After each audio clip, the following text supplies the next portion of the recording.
శిష్యులు ఉన్నారు, కానీ నేను వెళ్ళి ఆదరణకర్త అయిన ఆత్మను మీ వద్దకు పంపిస్తాను, అంతవరకు మీరు వెయిట్ చేయండి. అప్పుడు యూదియా సమరయ ఎప్పుడైతే మీరు ఆత్మను పొందుకుంటారో మీరు పాముల్ని త్రొక్కుతారు. అక్కడ చెప్తారు దేవుడు, యూదియా సమరయ బూది గంతముల వరకు నాకు సాక్షులుగా ఉంటారు అని చెప్పారు. ఎప్పుడు ఆత్మని పొందుకోవాలండి, ఎవరైనా పొందుకోవాలి. మీకు అర్థమైందా? ఎవరైనా ఆత్మకి మీ హృదయంలో స్థానం ఇవ్వాలి, అప్పుడు మీ జ్ఞానాన్ని పొందుకుంటారు. అంతవరకు మీరు మామూలు మనుషులుగానే ఉంటారు,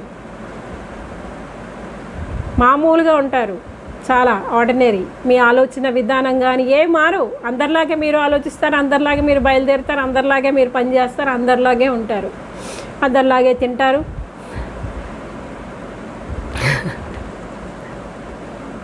పరిశుద్ధాత్మ దేవుడు ఎప్పుడైతే మీ జీవితంలో పాలిభాగస్తులుగా ఉంటారో అప్పుడు మీరు ఎక్స్ట్రాఆర్డినరీ.